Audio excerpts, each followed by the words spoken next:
स्वागत है दोस्तों आपका। सिवान ज़िले के Shri Sai multi speciality hospital में हमारी टीम पहुंची हुई है और कहीं ना कहीं 2025 का समापन होने वाला है और नए साल में हम लोग एंट्री लेने वाले हैं। डॉक्टर अरिंदम मुखर्जी जी हमारे साथ मौजूद हैं, जो कि MBBS MD मेडिसिन है और जनरल फिजिशियन है। और आपको पता है कि जनरल फिजिशियन का क्या कार्य होता है, क्योंकि बहुत सारी बीमारियों में इनका काफ़ी योगदान होता है। डॉक्टर का भगवान का दूसरा रूप भी कहा जाता है। इससे पहले भी हम लोग श्री साई हॉस्पिटल में बहुत सारे वीडियोस बनाए हैं और डॉक्टर रामेश्वर सिंह जी हैं, जिनके द्वारा जाकर हम लोगों ने बहुत सारे मरीज को भी लाइव दिखाने की कोशिश की, जिनका बेहतरीन तरीके से भी इलाज हुआ। सर से बात करेंगे और जानने की कोशिश करेंगे कि ठंड का प्रकोप जो है काफ़ी बढ़ रहा है, इसमें किस तरह का सावधानी बरतनी चाहिए मरीजों को, युवाओं को और खासकर जो बुजुर्ग लोग हैं उनको। आइए सबसे पहले सर का स्वागत करते हैं। बहुत बहुत स्वागत है सर। Thank you. नमस्कार, मेरा नाम डॉक्टर ए मुखर्जी है। मैं श्री साई हॉस्पिटल में कार्यरत हूँ। मैं यहाँ पे MBBS MD मेडिसिन हूँ।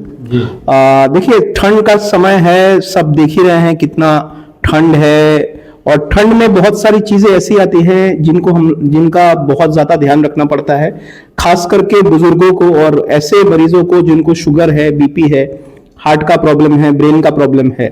अब हार्ट का प्रॉब्लम जो है, लोगों में एक बहुत बड़ी मिथ है, मतलब एक भावना है कि हार्ट का पेन जो होता है वो केवल बायां साइड होता है। जनरली ऐसा होता नहीं है। बहुत बार होता है कि हार्ट का पेन छाती के बीचों बीच यहाँ पे होता है। कभी दर्द भी नहीं होता है, कभी सिर्फ जलन होता है। शुगर के जो पेशेंट्स हैं उनको तो दर्द के बारे में समझ में भी नहीं आता है, खाली पीठ में दर्द होता है। तो कभी भी ऐसा हो तो गांव में बहुत बार ऐसा देखा गया है कि हार्ट का बीमारी को लोग गैस पकड़ते हैं। गैस पकड़ा जाता है कि मेरा तो छाती में दर्द नहीं हो रहा है तो ये गैस ही होगा, तो हम डॉक्टर के पास क्यों जाएं। मगर 2-3 दिन के बाद जब हम लोग के पास आते हैं, हम लोग जब उनको ECG करते हैं तो हार्ट अटैक निकलता है। मगर उस टाइम ऐसा होता है कि गोल्डन पीरियड जो होता है उससे बाहर निकल जाता है। मतलब अगर आपके पास फर्स्ट पेन से 12 घंटा तक गोल्डन पीरियड माना जाता है, इसके ऊपर आप चले गए, मतलब 12 घंटे के ऊपर आप हो जाते हैं तो थ्रोम्बोलाइज करना मुश्किल हो जाता है। तो फिर मतलब मेडिकल में कहावत है हार्ट के लिए कि टाइम इज मसल। जितना जल्दी आप आएंगे उतना जल्दी आपका बचने का संभावना और बढ़ता जाएगा।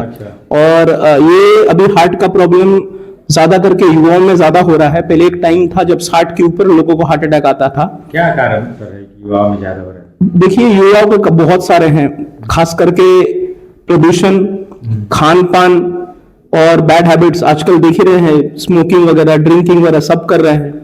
पहले वैसा नहीं होता था। अभी कोई भी खाने में मतलब प्योरिटी नहीं है, सब चीज में मिलावट हो चुका है। कुछ भी खाते हैं मिलावट है उसमें। अच्छा सर, जनरल फिजिशियन आप हैं और जनरली आजकल का बात है कि बहुत सारे युवाओं में बाहर का जो भी चीजें फास्ट फूड वगैरह खाने के बाद देखा जाता है कि पेट वगैरह उनका गड़बड़ रहता है। हमेशा लोग बताते रहते हैं दर्द हो रहा है, 2 दिन बाद फिर ठीक हुआ, फिर दर्द हो रहा है। इस तरह का प्रॉब्लम आता है तो लोग आमतौर पर कुछ लोग क्या होता है कि मेडिकल से जाकर के 20 रुपए का दवा 30 रुपए में लेकर के अपने आप को ठीक महसूस करते हैं। बिल्कुल बिल्कुल बिल्कुल। इस तरह से खुद को अगर डॉक्टर वो बनते हैं तो उन लोगों को क्या सुझाव दोगे, क्या करना चाहिए? देखिए, एक चीज मैं बताना चाह रहा हूँ, हर एक दवाई का कोई ना कोई विपरीत परिणाम जरूर होता है। एक दवाई के बारे में सबको जानते होंगे, वो दवाइयों में फेवरेट दवाई माना जाता है पेंटॉप डी। लोग पेंटॉप डी को ऐसे खाते हैं जैसे कोई चूरन हो। मगर एक चीज मैं बताना चाहूंगा आप लोगों के माध्यम से कि पेंटॉप डी का कंटिन्यूअस सेवन कैल्शियम कम होने का सबसे बड़ा कारण है, जिसकी वजह से हड्डियां फ्रैक्चर होती हैं। और हम लोग के बॉडी में बहुत सारे एंजाइम्स रहते हैं जो जरूरी होता है। पेंटॉप डी क्या करता है, बॉडी का जो एसिड है उसको कम कर देता है। इसके वजह से जो एंजाइम जरूरी होता है वो काम नहीं कर पाता, विटामिन B12 का अब्जॉर्प्शन नहीं हो पाता, जिसकी वजह से मांसपेशियों में दर्द, गट इमोबिलिटी, ये सब प्रॉब्लम हो जाता है। आप लोग बहुत बार देखे होंगे कि लोग कंप्लेन करते हैं कि पैखाना साफ नहीं हो रहा है, कुछ भी खा रहे हैं तो बार बार ये होता है। आप उनका हिस्ट्री देखिएगा तो इसमें पेंटॉप डी का रोज सेवन करते हैं। बहुत पेशेंट्स मेरे पास आते हैं, हमको बोलते हैं कि सर गैस का दवाई लिख दीजिए। मतलब उनको ऐसा लगता है कि डॉक्टर अगर गैस का दवाई नहीं लिखा तो वो डॉक्टर नहीं है। तो साल भर से खाते रहते हैं, तो इसकी वजह से कैल्शियम कम हो जाता है, ऑस्टियोपोरोसिस हो जाता है। और ये यंग लड़कों में भी देखा गया है ये। और रहा यंग लड़के जो बाहर खाते हैं, बार बार खाने के बाद ऐसा भी बहुत बार हुआ है कि आंत में छेद भी आ जाता है, तो फिर इमीडिएटली ऑपरेशन करना पड़ता है उनको। वो एक लाइफ थ्रेटनिंग सिचुएशन हो जाती है। ऊपर से कोलेस्ट्रॉल वगैरह तो बढ़ने का चांस है ही है। आप बाहर जितना जंक फूड कम खाएंगे उतना अच्छा।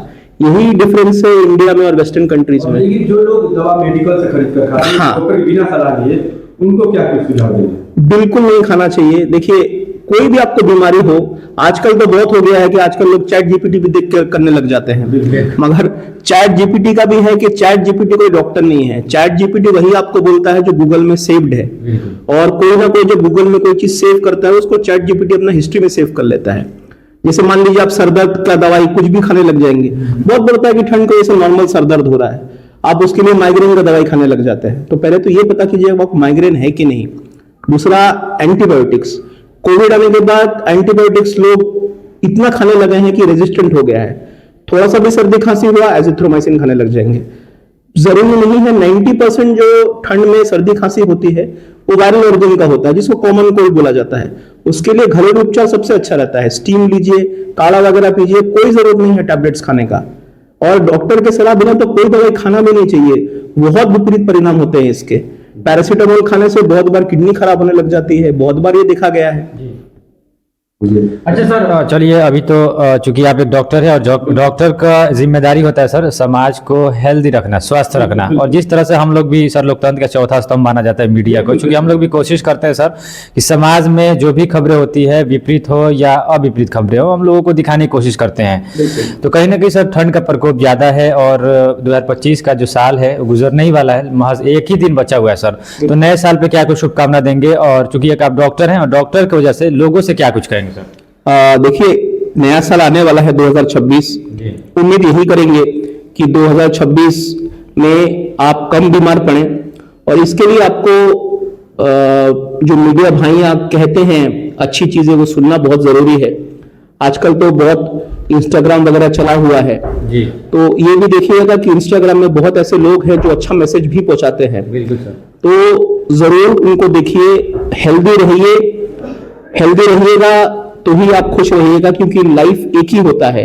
एक बार अगर लाइफ चला जाए तो दोबारा वो मिल नहीं पाता है। Be healthy.